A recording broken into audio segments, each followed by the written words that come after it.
అసలు out of know where వచ్చింది తొడర movie. ఇది తెలుగులో రిలీజ్ అయిందని కూడా నాకు తెలియదు. మలయాళం సినిమా ఒకటి వస్తుంది మోహన్ లాల్ ది, ఎట్లయినా మలయాళం సినిమాలు చూస్తాం కదా అన్న జోన్ లోనే ఉండే నేను. కానీ సడన్ గా బుక్ మై షో ఓపెన్ చేస్తే తెలుగులో ఉంది మూవీ. సరే తెలుగులో ఉంది కదా, డబ్బింగ్ ఎట్లుంటుందో చూద్దామని వెళ్ళినా నేను సినిమాకి. అదే తెలుగులోనే వెళ్ళిన తొడరు మూవీకి. సడన్ సర్ప్రైజ్, అసలు మస్తుంది సినిమా. అంటే నాకైతే personally this is better version of Drishyam అనిపించింది. దృశ్యం కి better version, more massier version ఇది. అయినో తుడరం టైటిల్ కొంచెం తేడానే ఉన్నది. తెలుగులో ఇంకేదైనా పేరు పెట్టాల్సింది, ఇంకొంచెం బెటర్ మార్కెటింగ్ చేయాల్సింది. కానీ వాళ్ళు ఎందుకని కొంచెం లో ప్రొఫైల్ మార్కెటింగ్ చేసుకున్నారు సినిమాకి. బట్ మరి ఇంతలోనా సినిమా వచ్చిందని కూడా తెలియకుండానా, అది ఏం స్ట్రాటజీనో నాకు తెలియదు. బట్ అయినా కూడా తెలుగు వర్జన్ మల్టీప్లెక్స్ లో పోయినా నేను ఒక 40-50% ఫీల్ అయింది స్క్రీన్. అది నాకు షాకింగే. So maybe word of mouth positive ఉందనుకుంటా ఫిల్మ్ కి. ఈ రివ్యూ తర్వాత అయితే ఖచ్చితంగా పాజిటివ్ గానే వెళ్ళాలి. ఎందుకంటే మళ్ళీ చెప్తున్న సినిమా మస్తున్నది. ఇదేదో టిపికల్ మలయాళం ఆట సినిమా ఫీల్ సినిమా కాదు. ఫస్ట్ 40-50 మినిట్స్ అట్లనే ఉంటది అనుకోండి, కానీ మధ్యలో సడన్ గా కథల ట్విస్ట్ వస్తుంది. అక్కడ నుండి మాస్ యాక్షన్ లెవెల్ అని పోతా ఉంటది. అట్లా అనేదో బ్రెయిన్ డెడ్ సినిమా కాదు ఇది. ప్రతి విషయం ఆల్రెడీ కథలో ఎస్టాబ్లిష్ అయ్యే ఉంటది. అది లేయర్ బై లేయర్ ఒకటి బ్యూటిఫుల్ గా అన్ఫోల్డ్ అవుతుంది. దృశ్యం చాలా పాపులర్ పాన్ ఇండియా సినిమా, చాలా లాంగ్వేజ్ లో రీమేక్లు అయినాయి. అందరికి ఇష్టం, నేను కాదంటలేను. కానీ చాలా చోట్ల స్లో ఉంటది దృశ్యం, మీకు తెలుసు నాకు తెలుసు. అండ్ స్టెప్ తర్వాత స్టెప్ ఎన్ని స్టెప్లు వేస్తావు బాబు అనిపిస్తుంది కొన్నిసార్లు. కానీ తుడరు అలాంటి కథ కాదు.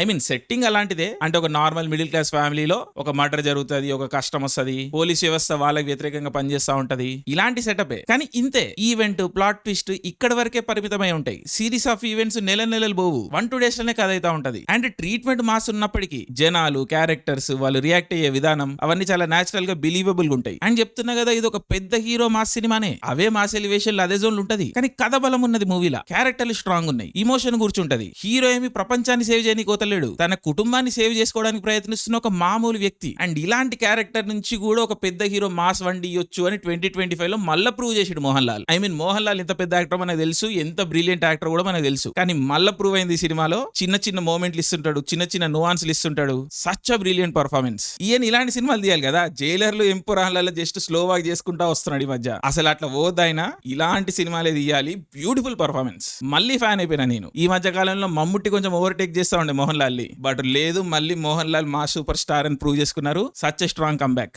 ఇది కేరళలో ఎట్లా ఆడుతుంది, ఎట్లా నడుస్తుందో నాకు తెలియదు. కానీ తుడరం సినిమా మాత్రం ఆల్ ఇండియా షేక్ చేస్తుంది. తెలుగు వాళ్ళకైతే మస్తు నచ్చుతుందని నాకు అనిపిస్తున్నది. సో ఖచ్చితంగా మీరైతే వెళ్ళి చూడండి, ఫ్యామిలీతో వెళ్ళి చూడండి. మా సినిమా అంటున్నా కదా అని ఫ్యామిలీ ఎలిమెంట్స్ లేవనుకోకండి. బ్యూటిఫుల్ మ్యూజిక్ ఉన్నది, బ్యాక్గ్రౌండ్ స్కోర్ ఎక్స్ట్రాడినరీ ఉన్నది, ఫ్యామిలీ వాల్యూస్, ఫ్యామిలీ కథలు, శోభన గారి dynamic with Mohan Lal beautiful ఉన్నది. సో ఫ్యామిలీ ఆడియన్స్ కూడా చాలా బాగా ఎంజాయ్ చేస్తారు ఫిల్మ్ ని. అండ్ మలయాళం సినిమా కాబట్టి టెక్నికల్ విషయాలు కూడా చాలా స్ట్రాంగ్ ఉంటాయి. సినిమాటోగ్రఫీ అయినా, ఎడిటింగ్ అయినా, కాస్ట్యూమ్స్ అయినా చాలా అంటే చాలా బాగున్నాయి. అండ్ యాక్టర్స్ అందరూ చాలా బాగా చేసిర్రు. ఆ విలన్ ఎవరో ఉన్నారు, ఒక ఆయన కొత్త ఆయన అనుకుంటానో లేకపోతే పాత అయినా నాకు తెలియదు. బ్యూటిఫుల్ ఎక్స్ట్రాడినరీ యాక్టింగ్ అయింది. సో ఇంతకు మించి ఇంకేం మాట్లాడినా స్పాయిలర్లు అయిపోతాయి. బట్ యాక్టింగ్ విషయంలో మాత్రం అందరూ బాగా చేసిర్రు. సో బాటం లైన్ ఏంటంటే, తుడరం అనే సినిమా చాలా ఎఫర్ట్ పెట్టి కాన్షియస్ గా తీసిన ఒక well made, well crafted big hero మా సినిమా. మజా వస్తుంది. లాస్ట్ షాట్ లో వెళ్ళిపోయే ముందు ఆ మ్యూజిక్ కి మోహన్ లాల్ ఇట్లా వెళ్తుంటాడు, అక్కడ మోహన్ లాల్ అని టైటిల్ పడుతుంది. విజిల్ వేయాలనిపించింది లైట్ గా అరిచినా కూడా. సో మజా వచ్చింది, నాకైతే మస్తు మజా వచ్చింది. సో దీని అజయ్ దేవ్ గానో రవితేజనో రీమేక్ చేయక ముందుకే వెళ్ళి చూసేసేయండి సినిమాని. ఇది పెద్ద హిట్ అయిందంటే వాళ్ళు కూడా రీమేక్ చేయరు, టచ్ చేయరు. So yes, Thudarum I had a blast. Thank you. Jai Hind.